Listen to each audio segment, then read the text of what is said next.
Live from Discovery One, this is Derailed Trains of Thought.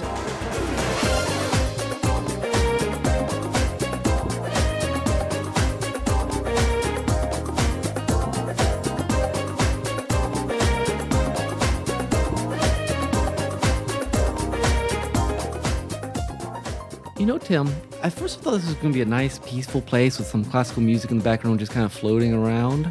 It is. Well, I mean, it's cool to be at the space. Yeah, I agree, but I don't know if you've heard that voice. It's kind of creepy. Yeah, I don't know who programmed the intercom guy. And then we were, I was just walking through the hall, and the airlock right behind me opened up, and luckily I got through the next passage, but...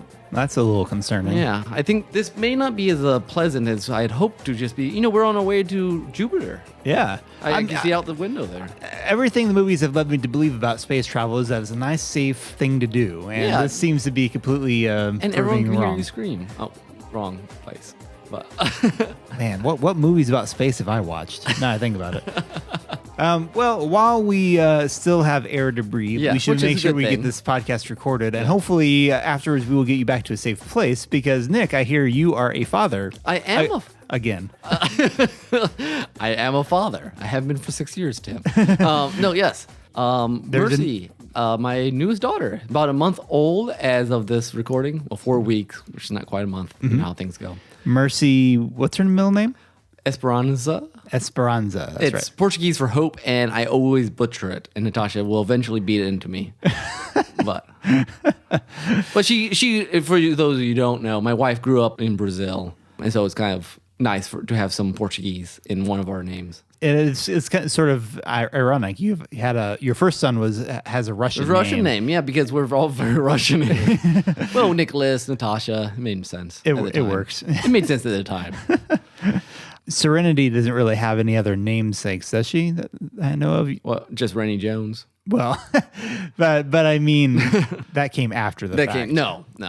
Well, her middle name's Anne with an E. Oh, really? Oh, okay. Yeah, for those Anne Green Gables fans out there. Okay.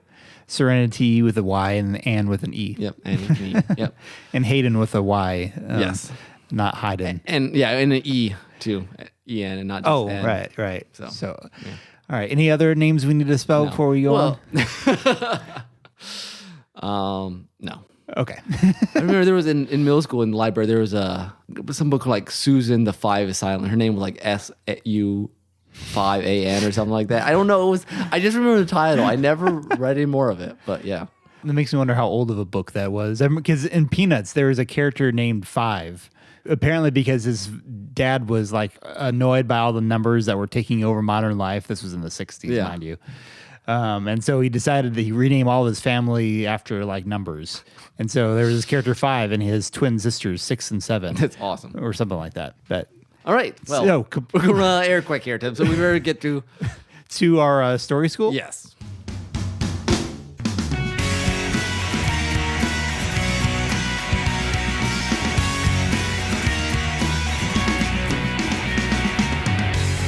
Story School today, we have a topic that has been on our list for quite a while and kept getting pushed around, but finally we're going to tackle it and see if there's as much to it as we thought at one time. But that topic... Don't go straight to it. We'll go around. We'll be around the bush a little bit. We need to talk around it for a little while and then sort of eventually imply what we're going to talk about. Yes. Okay. Well, anyway, the topic is the arts of implication. If that wasn't a ham-fisted hinting enough for you. Hint, hint, nudge, nudge, wink, wink. Don't you know? Yeah. So I thought it would be interesting, Nick, to start this conversation off with actually looking at a definition of implying. Oh. We're pulling out the Webster's.com. Yeah, sort of. Okay. Anyway, according to my Mac dictionary, maybe it's from dictionary.com. I forget where it comes from. That's not Webster's.com. I know. But anyway, implies, strongly suggests the truth or existence of something not expressly stated. And how does this come into storytelling, Nick? Well, you can either say stuff straight out, which we talked about in our exposition podcast way back when, or you can imply it. You can show, not tell would be the most normal way to say it, but there's more layers than simply showing. Sometimes it's plot points that you don't say outright, but the audience can connect the dots. You hint at it. There's and sometimes things that aren't important, but it just to little things that like if you really dig deep, like, oh, that's there. Color the background a little Or bit. sometimes it's things that characters do that later on you're like, oh, those were all clues. Mysteries do this a lot. Right. Where there will be certain turns of phrases or words they use or things, and you're just like, what? And they're soft footing it. It can almost be seen as an Easter egg, but depending on how much stock you put into it, there can be a whole lot more to the story underneath. Yeah. If you apply, like, I guess when we talked about the Searchers, Brian pointed out that on one of the tombstones it said the John Wayne's character's like family relation, and so there was some sort of connection to why John Wayne had a prejudice against Apaches in that movie. So I mean, and that's like it's different than saying I hate sand, and then that's more overt. Well, yes. I had to throw that in there. I mean, and that's, like I said, that's almost an Easter egg that, like, you'd be hard to spot that on your first or even your second viewing. But then you see that and like, ooh, I'm going to make a whole conspiracy theory out of it, which is a very popular way to talk about movies online nowadays. That's true. Like. Yeah, like, all the Pixar films are in the same universe. Or Jar Jar was really evil. Yeah. Or et cetera. But that's not to say that there aren't cases where the storyteller is purposely putting little hints in there to lead you in a certain path. Well, every once in a while I like to make fun of Ernest Hemingway on this podcast. But from one of my understanding, his idea was that the story you're reading is like the tip of the iceberg. And so you're seeing 10%, and there's a lot of emotions and feelings beneath that aren't stated. And when you read Hemingway, you really have to read it that way. Otherwise, it comes off as very like bland and not important. But you've got to read into it all the stuff underneath. Right. So Ernest, I mean, anyone who does this sort of very sparse type of writing style tends to hope they're implying things. And if they're not, they have a very boring book on their hands. Exactly. I think my guess is things like I think we've talked about The Road on here. That book. Mm-hmm. It's just the facts, but because the facts are related so bare bones, there's this weight of emotion beneath it. Well, I think that's the idea behind it. Well, and it leaves the reader more room to interpret things, to kind of dig deep for themselves and not just be spoon-fed all the information. And implication is not quite the same as ambiguity. Yeah, no, it's different. In my own writings, I sometimes I'm relatively ambiguous. But I think sometimes I want to imply the meaning or imply the theme because you say it outright. It's a little ham-fisted. Yeah, and that's where we talked about sometimes the author getting a little too preachy. And obviously we've talked before about not burying your message so deep that no one can get it. Yeah, and that's the problem. Yeah, I've wrestled with finding that layer well. But if you can tell your story in such a way that people dig for the message themselves, and by really putting the thought into it, then that helps them internalize it more for themselves, and rather than just like, oh, I must do this because the story told me to. From the audience's point of view, implication as opposed to outright stating things it involves them deeper in the story, or requires them to be deeper involved to really get it, because you're having this give and take, like that you're having a reader response. You're betting on a reader response as opposed to telling them what they should feel or what they should think or how they should connect the dots. You're leaving the dots there and hoping that they will pay attention enough and care enough to work with it. And there's certainly different extremes about how you can do that. I talked way back a long time ago about Pickpocket, directed by Robert Bresson, who definitely believed in he had a very specific way he wanted his actors to work, a certain style, where they didn't show very much emotion at all. And the audience basically sort of had to read into it, almost as if they were wearing a mask in a Greek tragedy. Okay. Yeah, I didn't even mention that. And then so basically they sort of had to read into, what the character was thinking behind his kind of very blank, expressionless face, which sometimes I wonder if George Lucas beside himself was trying to do that with the Star Wars prequels. I feel like, and again, this is a little slightly off track, I feel like he purposely, especially with Anakin and especially the second movie, The Love, I think he must have been having a specific style he wanted. You don't do it like that naturally. I don't think you do either. I mean, a lot of people will say, no, it's just bad directing. Well, he was directing them in a certain position. I think he was very purposely aiming for this kind I of. think a very old school film critic only understands. Which, and honestly, probably wasn't. I'm not saying it was the best idea because most audiences have no idea. But George Lucas has always had this kind of auteur vision of himself, and it just seems like the sort of thing he would try to do. Now, since we're on visuals now, in visual media, one way to be imply is the emotion. We talked about last episode with music. The music really undergirds the emotion. Underscores it, heightens it. But the actor can communicate a lot with just a little, with eyes or with a twitch of the mouth. Or Tim and I's favorite example for this would be... it's coming. Wild Wild West. No.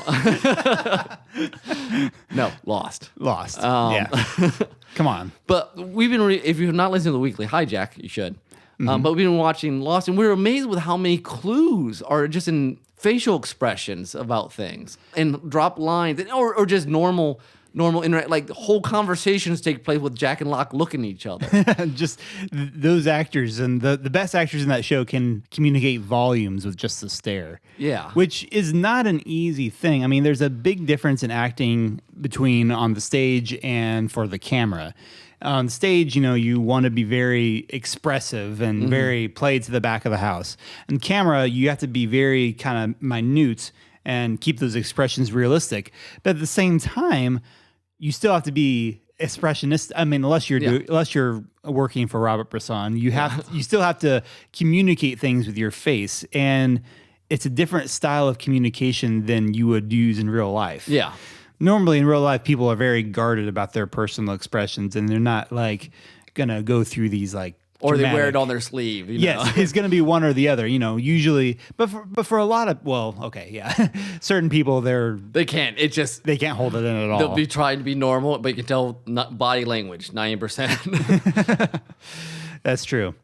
So it does really depend on the person. But the actor, they have to harness that. They have to make it real somehow, expressing, letting the audience in on their thoughts. When they can say no and their face says yes. That sort of thing. Or I'm not sure if this guy eating cereal is really trying to bait us or if he's just an idiot. Exactly. Or I guess in the what's his name? Michael Emerson, who plays Ben on Lost, said one time, it's like his scripts are always like, he says it as truthfully as he can, more than he has ever been before. He said that would come like every other script. So he's constantly playing this guy who's like trying to be dead honest and isn't. Right. And he does. It comes off. Even if you watch it, you're like, well, he might be saying the truth. Or maybe even the actor thinks he's saying the truth but he doesn't know if he is or not. But he has to act as if he is. Well, I do know, and the scripts for Lost, besides having a lot of language in them, say a lot about the internal reactions of the characters. So I think that might communicate itself why the actors do such a good job of doing that. That could be. I mean, I know when... Sorry, real quick. But I think it's a weird thing where the writing is overt so that the acting becomes implicit in some ways. Well, that makes sense because acting and directing classes that, way back in the day, I would take, they would actually... There's a format. There's a way to write out like beat for beat what the character's internal process is like. What are they thinking in this particular moment? And I don't know that. I mean, I'm not a professional at this, and I don't think actors generally try to keep that thing in their mind as they're going through the scene. But it's good background information so that they understand. They're not just reading repeating lines from a page. But they understand the internal process of what a character is doing, and that's a lot of background work that will never be explicitly on screen or on the page. It's interesting. We actually decided to pick this conversation because you were reading Allegiant. Yes, and you made some observations. Well, I've observed this when Legion just kind of reminded me of it, how even authors who are just writing fictional books have to act in a certain sense and have to imply characters' actions and motivations in a certain way. And sometimes writers can overact a little bit. Like they want to express the character's feeling by making them punch a wall or furrow their brow or this and that. And sometimes tug on their hair. That's something from Wheel of Time. There's a lady who's always tugging on her hair. And I noticed that it was I liked the Veronica Roth's books a lot, the Divergent series, which I'll talk about in the second half. But like one tell I noticed a lot, she did a lot, was having characters like chew on the inside of their cheek. And at first it was just like the main characters, like, okay, this is a quirk of hers. But then like other characters would do it and then be like, I don't think that's that common of a quirk. But anyway, But it communicates the emotion. Yeah. Because here's the thing: as a writer, you want to show not tell, so you don't say she's angry. So you say, or she's anxious. She chews on her cheek. Yeah. But the problem is, it still becomes, or it can still become overacting. yeah. I know Wheel of Time occasions there were certain things that especially the Aes Sedai, the women would do all the time that people would they become. I mean, granted, there's 14 books and 600 pages. I mean, things repeat. Sure. But there's there's this sort of like clicking tongues and they're I don't remember where they are now, but they came up a lot. It's one of those things too where I know I've learned more and more over time as a writer. You start with like he said angrily or he said stomping his feet, all these actions but as you get better at implying, the dialogue itself takes care of the emotion. Now again, some dialogue you need that because it can be read two ways or it's supposed to be read in the opposite of normal. Yeah, and when you have a scene when a character finally loses it or whatever, it makes sense. But unless your character's constantly blabbing his mouth, he doesn't know how to shut up. He's constantly kind of one of these people. Most people are not going to like go through some of the outward great. Like rolling your eyes should not happen too much. Yeah. Occasionally, Yeah. But if they roll their eyes a lot, or constantly clenching their fists or their teeth, or yeah. Yeah. So you have to be careful about find some creative ways to kind of like pacing. I've found in Fred, there's a lot of pacing. Oh, really? As you've gone back Fred especially, but it's one of those things I have to really pay attention to. I mean, it's certainly fine if it's a character quirk, if it's something that character does a lot, it can kind of make sense. Yeah. But you have to balance it. So what are the implications? What are the implications? No, what are the benefits and what are the downsides? I mean, obviously we've been talking pretty like it's a good thing generally. Implying things. Yeah. So that's what we're implying. So. Well, what are the downsides? I think we've sort of hit that in our exposition discussion a bit. Sometimes, like I said, you can't constantly cover your message. We've been talking a lot about the character implications because there's a lot.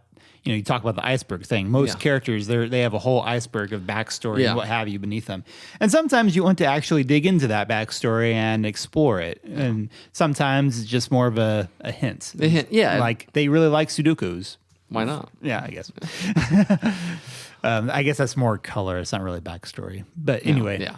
Well, and then sometimes there's parts of the world like, I don't know if this would count, but I wonder, it was a big deal when J.K. Rowling said that Dumbledore was gay.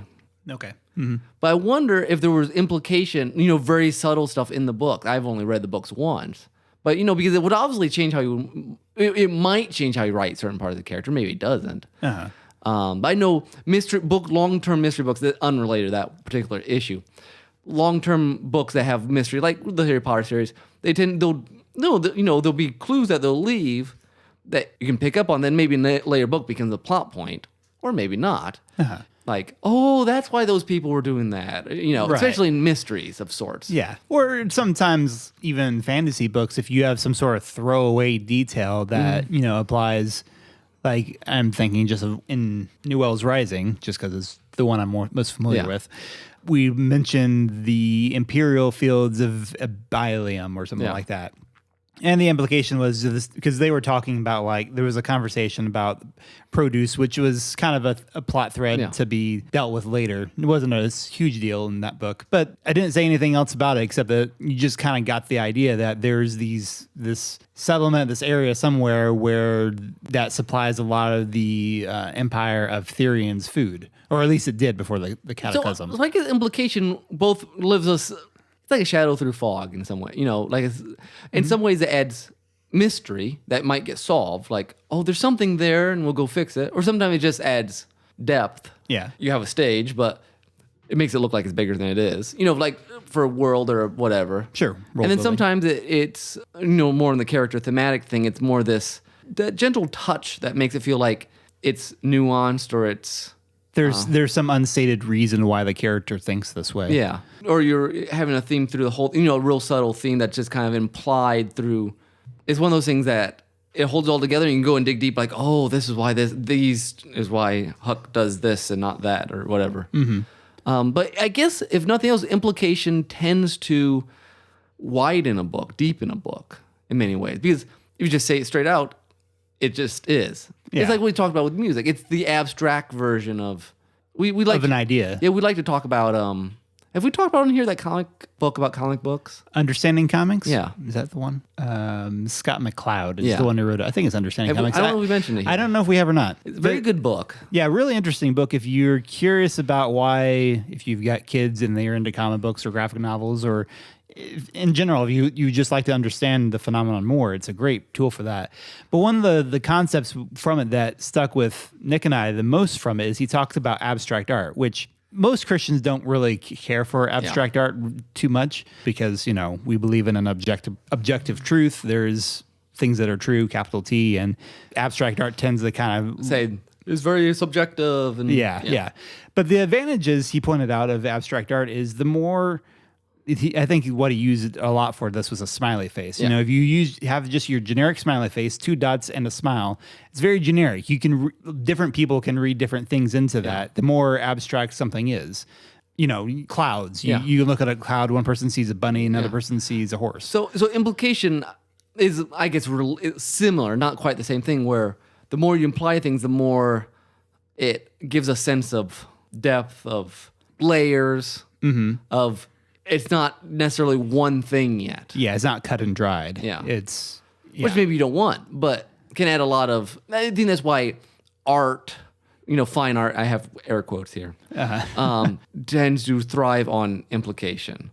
All the art critics love books that are more vague and more, and then you get into the ambiguous, which is a whole different related issue. Right. But I guess it's more difficult, Literary. or more masterful to not say things outright. Right. And there's a time and place for both things. Yeah. I think there's to borrow a page from Ecclesiastes. Yeah. There's a time to be blunt and there's a time to be vague. So so this really is our flip side to our exposition. Yeah. So you should go check that out sometime. Not that we're telling you to stop this podcast now. Keep listening, please. Yes, please. It's very good. But go check that out sometime. Are there more examples of... Okay, what about Ray Bradbury? Did he like to imply in themes, or was he more straightforward, do you think? He's strange, but he's very poetic in the sense. Normally, you know what he's talking about, but he'll ramp up the emotion to like 110%. So I'm not sure it's the same thing. Okay. But there's books like I'm going to talk about this more in the second half, but Tarkin, the book Tarkin, a Star Wars book. But there was actually quite a bit of.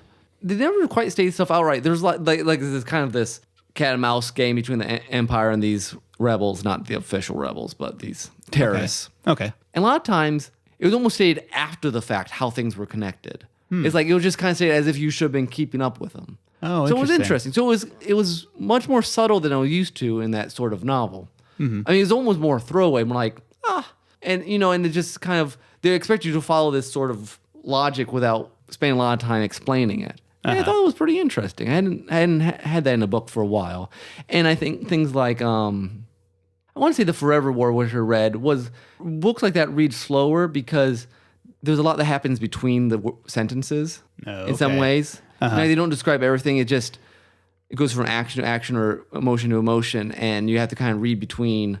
You have to build up the transitional things in some places. There's some old sci-fi is kind of like that. What about in cases, because you talked about implied themes earlier. Yeah. Implied themes are a little strange, though, because they're usually like say, we'll go back to Lost, because that's kind of have it on the brain tonight. I apologize for those of you who don't like it. There's often a theme of fathers. Yeah. Just because there's It's a lot everywhere. of them. Yeah, it's everywhere. So there you have theme by repetition in a sense. Yeah. Theme by repetition. I like that. And maybe this is a completely different topic, the whole theme thing. But like, what I'm trying to think of another good example of where, like, we've been talking a lot about implied messages. I'm trying to think of some good examples of it. Well, okay, I'm going to go back to we'll go back to favorites just because those are ones I've studied the most. But like Dostoevsky, there's obviously a theme, but it's played in so many different notes in so many different ways.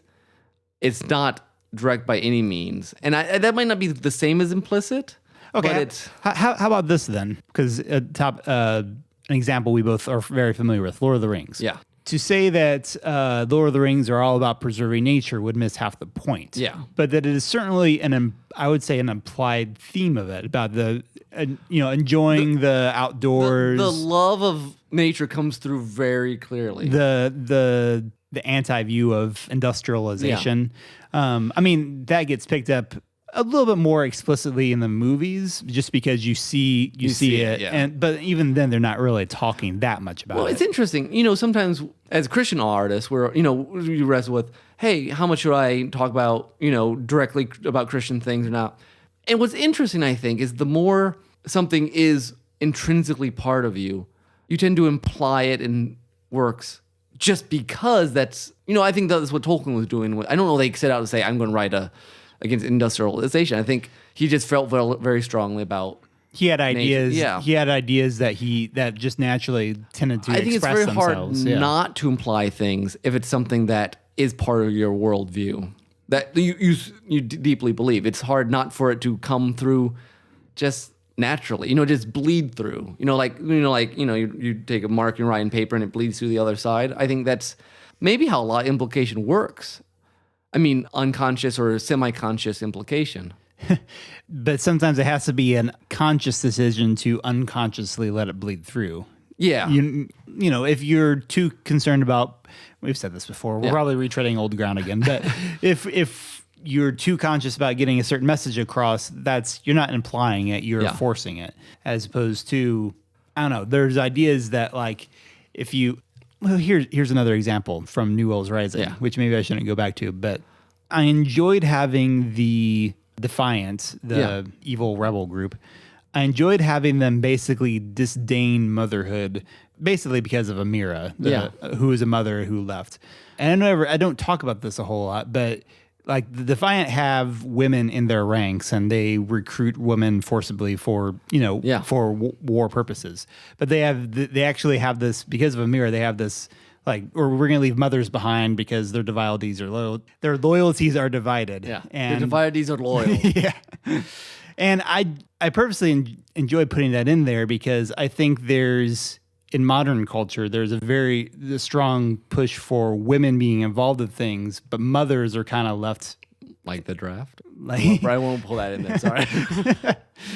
Yeah, okay. I hadn't even thought about that, but yeah, but you know what I mean. Modern feminism is a lot about the glory of womanhood, and women can be whatever they want, but okay, if you want to be a mother, fine, whatever. Okay, and now we're right. I got a good example now. Okay, I didn't watch it, but I heard the end of one of the seasons of Legend of Korra. Yeah. It was highly implied, or people say it was implied that she committed suicide or was thinking about suicidal thoughts. That's season 1. And then season 3 has an implication too, apparently. Is that right? Season 4. Okay, I didn't watch it. Well, yeah, the suicide thing. Or was that I don't know conspiracy theory? It was almost conspiracy theory. Because they never really got. You could read it into it. But they never, that one's kind of iffy. Okay. Season 4, I don't know if this is what you're talking about, but in season 4, they started dropping hints pretty much throughout the season that Korra and Asami like Mulan in Once Upon a Time. Yeah, basically. That was just kind of, like when it happened and implied, I'm like, what? I didn't catch that at all, but everyone else on the internet's like, oh! No, they were dropping little things about them having an interest, and at the very end they kind of go off somewhere hand in hand, and it's not explicit, but it's very obviously implied or heavily implied, which is like almost the same thing. So, but you couldn't be the thing with implied things, you can miss if you're not paying attention. Yes, which I apparently missed. Which I've missed stuff like that before. Oh, that's what's happening. Like, what? Oh, yeah. Yeah. It's double takes. It's I don't know. It is, I guess, the one potential drawback to implying things, as we said before. Yeah. If you bury it too deep, people might miss it. Well, and then sometimes people use it to bury things Yeah. on purpose. I mean, That's like true. I want to say this, but I can't get away with it. They don't want to draw too much attention to it. I think but- Hitchcock would do that. Yeah, probably. Like I can't get around these what do they call those laws? The Hayes Code. Yeah. Well, that's kind of what he said. His greatest money shot. Have you heard? I don't remember if Brian's told you this, but at the end of North by Northwest, Okay. basically Cary Grant and the leading lady, he's pulling her up onto their bunk bed, but they're apparently on a train, and then the train goes into a tunnel. And he said that was his money sex shot, basically. The train going into Okay. Yeah. Yeah. And see, you wouldn't even thought that if I would never. told you that. Yeah. But people do that. I mean, People do that. People do that. So. For good and for evil, I guess. Yes, it's like puns. Like sometimes they're good and sometimes you're like no, That didn't work. or not that sort of pun. Yeah. So, all right. Well, on that note, sorry to kind of bring down the quality of our podcast here. Yes. We've gone all lewd. But we'll move on into our soundtrack.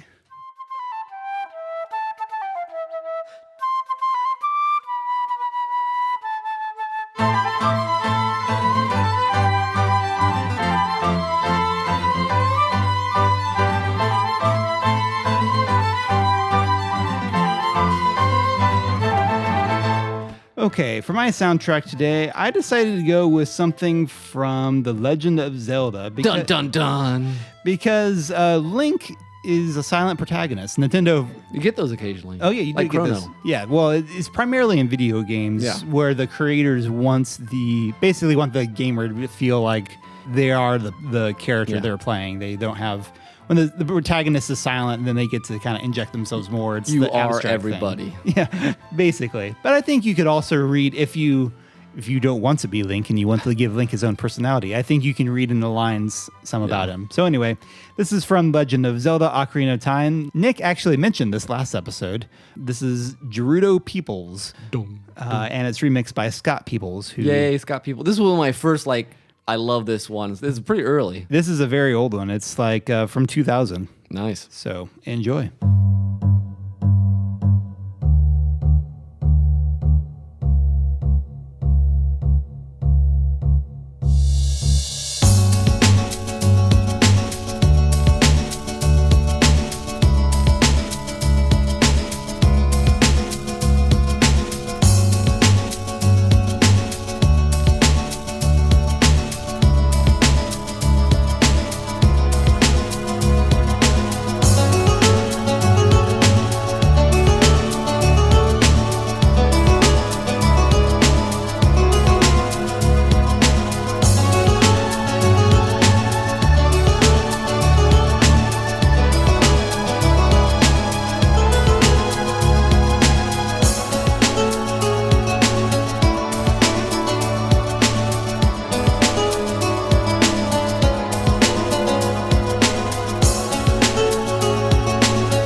And we're back.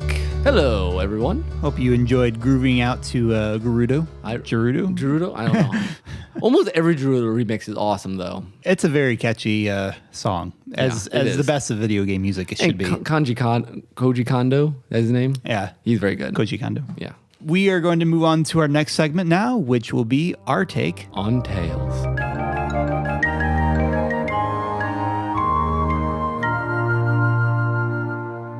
So, do you want to flip a coin to see who goes first this time? Well, actually, we can't since I forgot we're in a spaceship. Yeah, so we could flip it, but I'm not sure how it would stop. When it hits the ceiling, maybe, and bounces off. Maybe that might be dangerous. Yeah.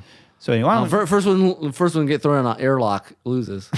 All right, why don't you go ahead and go first? So we did do a Take on Tales a couple episodes ago on TV, but we thought we'd do a book one. It's been a while since we tackled books. Yes, exactly. And we've been reading some stuff. So yay. I'm not sure whether I'll just do two today. One is Warbreaker by Brandon Sanderson. Oh, I thought you had this was going to be an all Star Wars one. No, it's not. I wanted to pull this one in.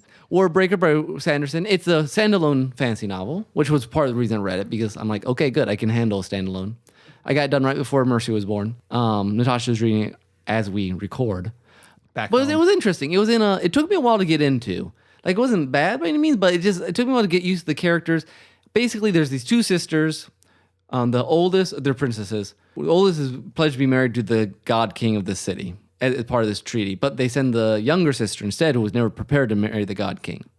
So you have the younger sister being married to this god king. You have the older sister feeling guilty and going to try to rescue her.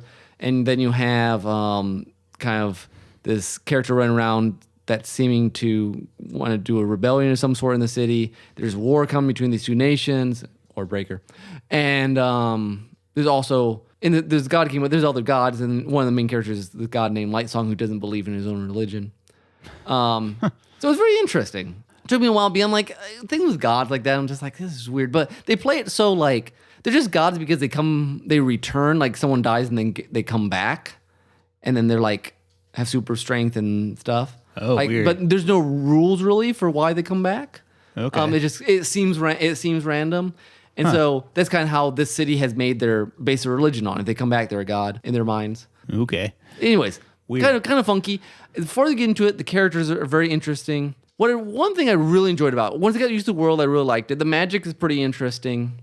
The characters are great. All the characters, the bad characters, the good characters. And Sanderson has great characters. But I think what I most appreciate about it was that the flip he did with all the characters. Like the two sisters move a lot in different directions. I mean, there's a lot of character growth for a single book.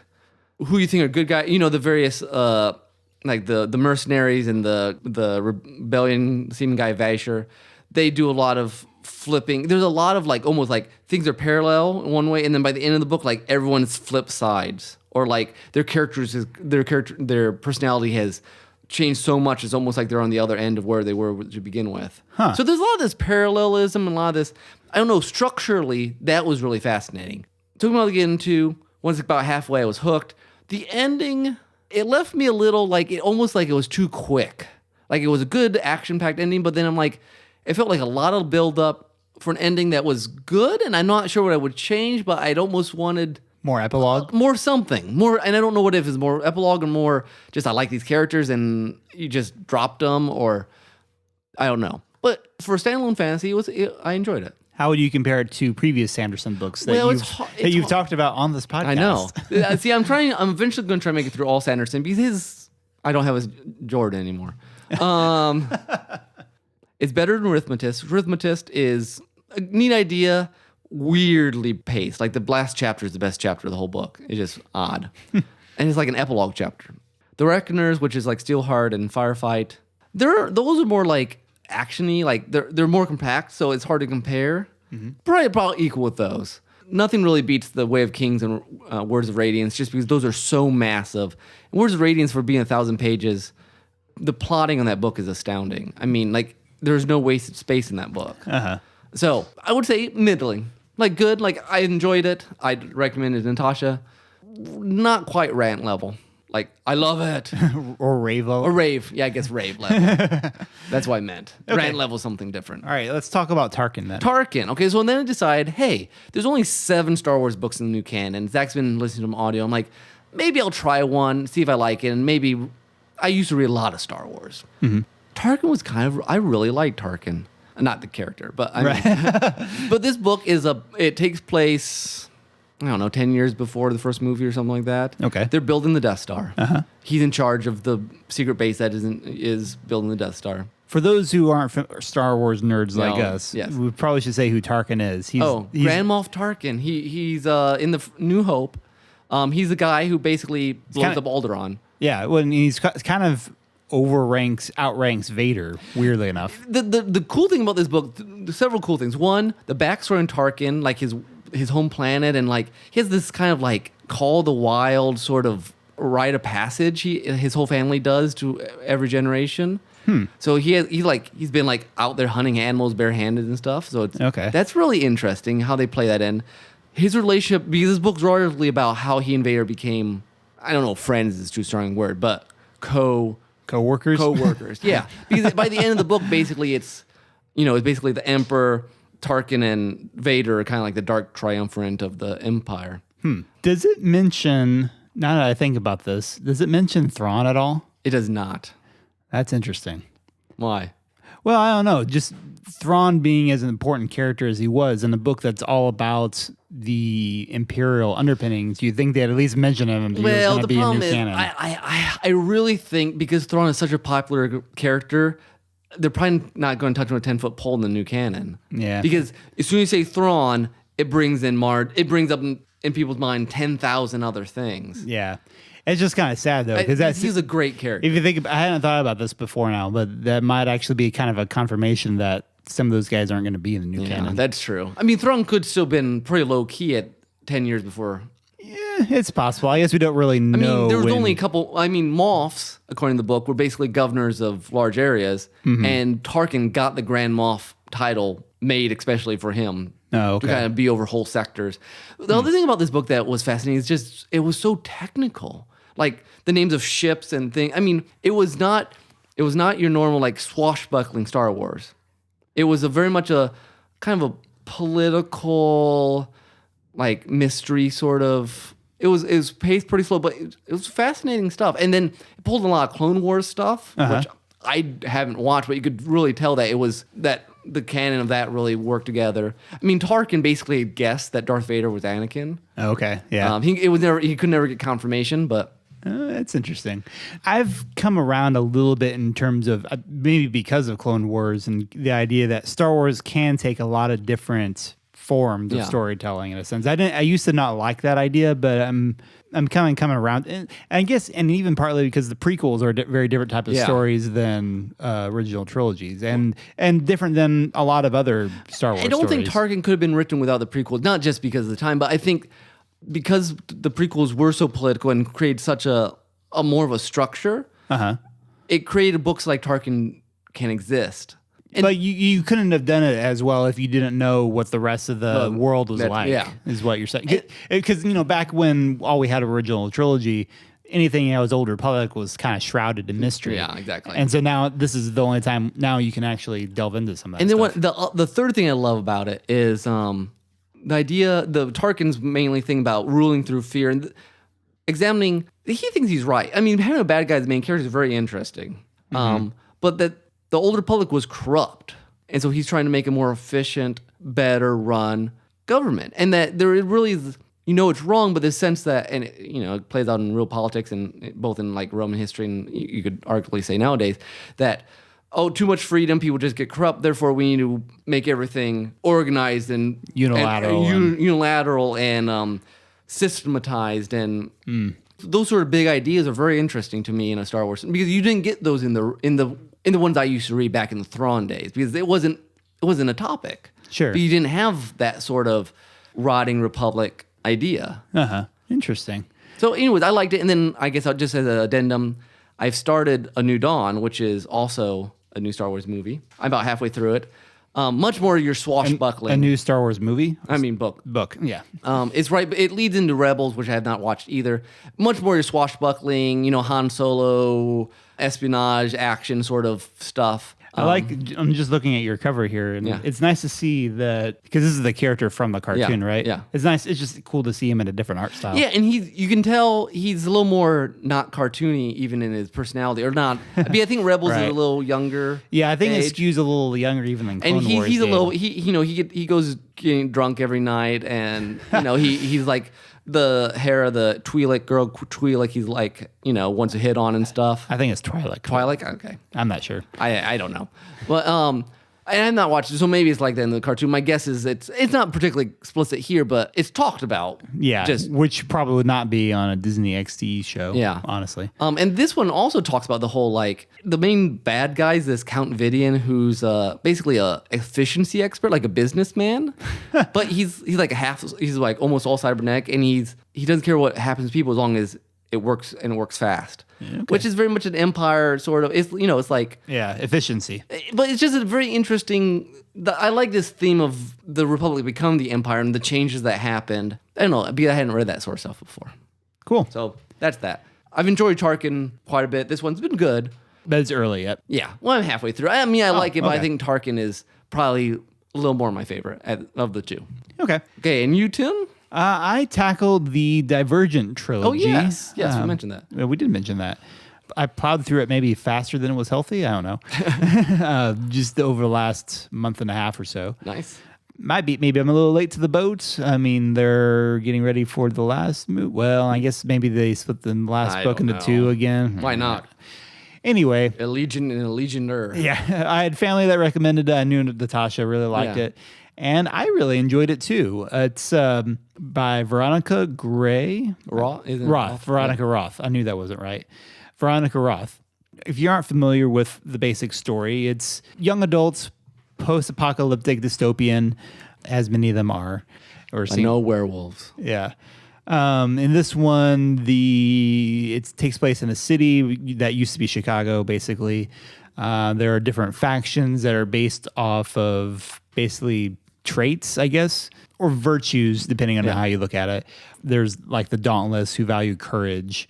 They each have a name that means basically the same thing as like the more common name for it. But it sounds cooler. It sounds cooler, yeah. Like amity. Amity, abnegation is basically the selflessness. They're almost like the Amish in a sense.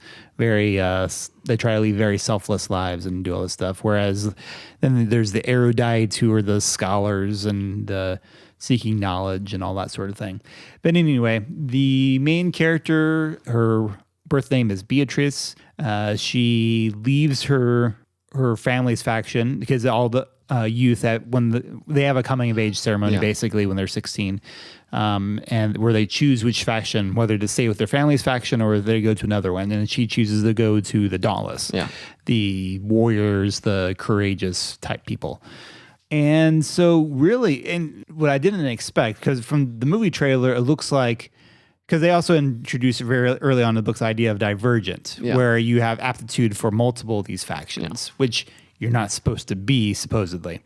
And fit in your whole square peg. Yeah, and if you just look at the trailer, I remember because I saw the trailer like before Hunger Games or something, and I got the impression that, she found out she's divergent, so the rest of the movie is about her training to fight the power, basically, like you do. Who doesn't fight the power? Come on. But the first book is not really about that at all. It's more about her training to be part of her faction. I mean, there are obviously conflicts come up over the course of the 3 books, but not always in the ways you expect. And I'm not going to go into lots of the specifics. It's interesting. The third book, this is a little spoiler, I guess, but the third book is paced very differently than the other 2. The first 2 are very hard hitting, lots of action scenes. And the third book kind of takes a step back and a breather as they kind of explore the greater world, which I actually really appreciated, because even in the first 2 books, I didn't completely buy the world setup. Like, why would society set itself up this way? Yeah. From reader's perspective, it seems pretty obvious that you should be able to embrace more than one of these virtues. The kind of single-mindedness the factions encourage is not healthy. Yeah. So from an outside perspective, you're like, why would society actually set itself up that way? And it's not until the third book where, and you go along with it just because you're like, well, okay, this is the story, suspend disbelief, I'll go with it. It's a movie you really should just relax. Yeah, basically. And, if you didn't have the story, it's still an interesting way to explore ideas, and she explores lots of interesting ideas. But in the third book, they kind of give what I think is a better explanation for the world at large and how this all got set up. But what I really appreciate about these books, they're definitely page turners. You definitely want to keep reading to find out what happens next. And good central characters. Beatrice renames herself Triss, and she gets into, of course, a romantic relationship with a guy. What's his name? He's introduced as 4. Okay, but you talked about a 5 earlier in the podcast. About what? A guy named 5. Ironically, I didn't even think about that. Completely unrelated. So now we have 4, 5, 6, and 7 in the podcast. It's like a Sesame Street podcast. Anyway. Sorry. So you've got that romance thing going on. But what I really appreciated was the way that she explored ideas. And Veronica Roth at least professes to be a Christian author and definitely has a different perspective to the dystopian scene that I've seen, even from Hunger Games, or I haven't read that many dystopian books, but it felt markedly different than what a secular version of this would be, in that there is a sense of hope. She gets into the themes of forgiveness way more often than most authors I've seen. Yeah. And these are not marketed as Christian books in any way. They're marketed to a secular audience. You think Katniss not particularly forgiving? Yeah. Forgiveness is not really something that Katniss thinks all that much about. Katniss is much more focused on survival, and which is understandable. But the Hunger Games books in general kind of have that. I know they don't go into full on nihilism, but there's still sort of that sense of there's no one really good. We just kind of trudge through all this, basically. Nothing really matters. But Divergent, you get a sense of there is hope, and that love between individuals is a huge redeeming factor for a lot of characters. And I don't know, it was just really refreshing because it still has all the kind of hard-hitting kind of ideas of survival and rough terrain that dystopians have, but it never felt nihilistic to me. And that can be a fine line sometimes. Yeah. Have you seen the movies? I've not seen the movies yet. I've heard they're substantially different, or at least they turn different at some point. Yeah. Again, I don't remember what Notch. I know Notch said the second one is substantially different. I think the first one's closer. Okay, but I could be wrong on that. Well, I'll probably try to catch up because I know the first Allegiant movie comes out in like next month or so. Soon, yeah, relatively soon. So if that sounds something that's interesting to you, check it out. I guess I should say it was interesting. The romantic scenes were a bit more intimate than I'm used to reading. Not that they never really explicitly crossed the line, but in terms of like where they place their hands and where they kiss, and it's like I'm not used to reading this. So they implied more than you would like. Yeah. There wasn't really implication at that point. I wouldn't mind if they applied a little bit more, honestly. But, that's just me being a guy. Yeah. Anyway, so go check it out if that sounds interesting. Awesome. And I think that's pretty good for our take on Tales. That'll work. We're going to wrap up with one more segment here, and that will be Project Update.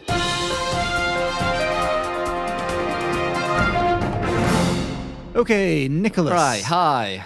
What have you been doing over on your website or in your other various projects? I think since we last did Project Update, I have done, two things. One is that for Children Wells fans, the two of you out there, we were nearly done editing Greg's novel. And that I had a lot to do with the final edit on that, or the final content edit, I guess. Yeah.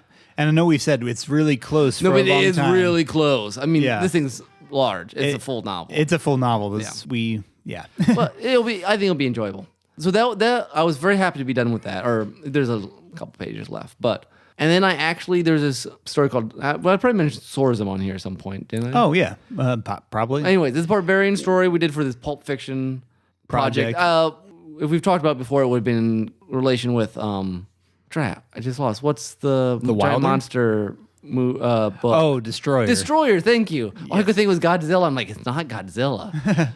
Destroyer came from that same project. And Swordsman was a barbarian story that I started, and then Aaron and Nathan worked on. And I finally did Nathan's been bugging me for many moons to do an edit on that. So I did my complete edit, which for me was retyping the whole thing in my own words, because I just don't like having different styles, even if they're good, because it's weird to me. Sure. Tweak some stuff. So hopefully at some point that'll be available in some manner. Nathan's still got to kind of okay it because he wrote a lot of the original. Sure. And then for the 28th time ever, I was going to say, Zorzum was distraction number 532, right? Okay, here's a story about how apparently things work. So with the baby, not much creative juices lately. Uh-huh. And I got done with Greg's thing, and Sword's been done before that.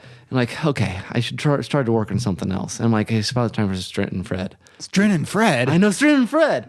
But I just was not feeling it at all. And then I opened up the old file from the second part of the third book that I'm working on and read a couple chapters. And I'm like, oh, this is good. I forgot all this. And suddenly I was like, ready to go again. Oh, cool. I thought about to start writing, but there are so many threads, and the Strin section I'm working on right now is very complicated thematically because there's a lot of implications you have to make. Yes, exactly. Or just all the characters are doing at the same time. Uh-huh. So I'm like, I'll just start typing up what I have from last time. So I've typed up about 4,000 words. And that's nice because it gets me back into it. I'm excited. But here's the thing. As soon as I start writing Strin and Fred, I get creative about lots of other things. And I think I have jokingly said to Natasha the other day, if I ever finish Strin and Fred, I will never be able to write anything else either. Because for right now, as long as Strin and Fred is not done, I have ideas for other things. So I don't think that's true, but I don't think that's true I'm either. not promising anything about Strin and Fred ever again, but I am working on it currently as I'm recording right now. I don't see a notebook out, Nick. Right here. Oh, okay, there it is. And I'm also, I guess I should mention, the little kind of ad paper thing here in the 4-county area. It's called the 4-county Mall. Okay. Anyways, I have Flash Fictions in there every month now. Oh, really? They pay me. So, oh, wow. Yeah. Like pulling from your catalog No, of I do Flash new Fictions? Really? Because, well, they want kind of local flair, so they're all kind of like real stories, not like my more fantastical ones. Oh, okay. And like the one that just came out, Bixler Lake's in it. Oh, so cool. I tried to place, because they want, it's a local place. I mean, anyways, so that's fun. They pay me, and I get to write Flash Fictions, which, that's perfect. That's very cool. Yeah. So I have 3 of those that have been published. They're all on my website too. Normally, after they come out there, I have permission. I put them on my website. So like, Have you done that yet? yeah, like just Wednesday post. Last Friday, I posted my most recent one, The White Expanse. See, I think I might have missed that because you've been posting on Facebook a lot of your old ones. I have been posting a lot of my old one. I guess this year I've also decided, just because my biggest problem is that no one knows me or reads me, I thought, hey, all year I'm just gonna every Monday, Wednesday, and most Fridays promote something I wrote. And I can get through most of the year that way. Well, I got 60 some Flash Fictions and a dozen good short stories and other projects. So That's impressive. at worst, someone might read who hasn't. At best, I guess someone might read. At worst, At worst, someone might read it. No. At worst, it just is. It's a nice reminder to me of, oh wait, I have done something while I was not doing Strin and Fred. So That's cool. I would just like to mention, too, that not long after Mercy was born, I was reminded of a phone conversation I got from you, or a phone call I got from you back when... About a story I need to write? Yeah. Yeah. Well, about a certain story that I was really intrigued by from you, but you said... Originally, you told me that you didn't feel like you could write it until you'd had a wife who had gone through pregnancy. Now we've done it 3 times, so it's you should be well and Strin and qualified Fred's not for done it. yet, so it could do it any time. Actually, that idea, there was this called Fiction Vortex. They were opening up for, you make a world, and then like people can serialize different stories in it, and they were having a contest to make a world. And I'm like, I was really tempted to make that world and do it. Except at the time, like I couldn't swing doing it. I knew that as excited as I was about it, I couldn't keep up with it at that point because Mercy was about ready to come and etc. So I have not forgotten that. I got a couple other ideas that now that I'm writing Strin and Fred are coming to the forefront again, like the Pain Machine. Someday I need to write the Pain Machine. Nathan, that's for you. All right. All right. Tim, your project update. Well, let's see. I was trying to think about where to go with this because I knew we hadn't done project update in a while. A long time, yeah. So if I was like, You did a Muppet video. yeah, had I mentioned that since the last time? Have you? That was way back in September. Okay. I did a Muppet vlog. I thought about doing another vlog about before the show came back on to talk about it. I just haven't gotten around to it. Which those of you who have listened for a while know, and I've expressed interest in continuing some YouTube work, but have never gotten around to it for a variety of reasons.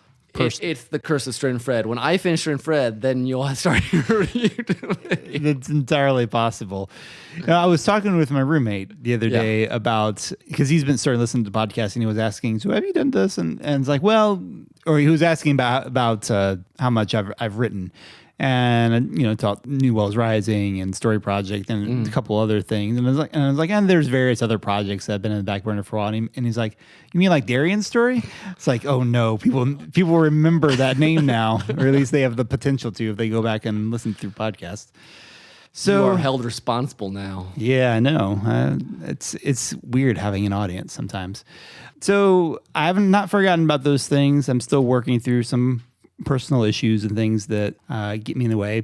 Where my creativity has been going more recently has been, we've done some very elaborate things at my church recently, which has been really fun. We did this huge thing for Super Bowl Sunday, where our church for several years now we do a food drive for our food pantry on Super Bowl with soup as in SOUP. Yeah.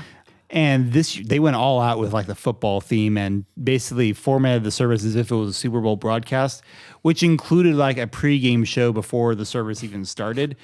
So between like that and like videos that we showed during the service, we had to produce like 15 minutes of original video content, which is way more than I've ever done for our church service before.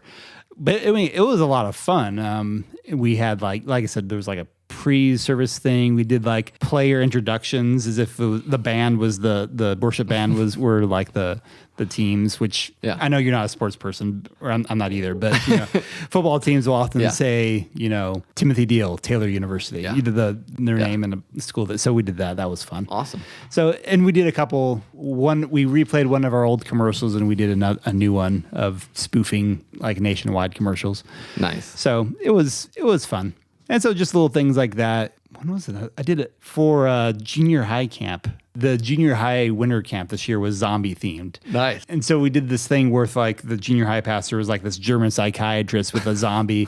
He's like, so when did you first start feeling that you were undead? So little projects like that have been fun. Cool. So I've been doing stuff behind the scenes, obviously also managing the podcast. You do all the work on the podcast. Let's just sit here and look pretty. And the weekly hijack. Sound stuttery. Sound pretty, I guess. Sound stuttery.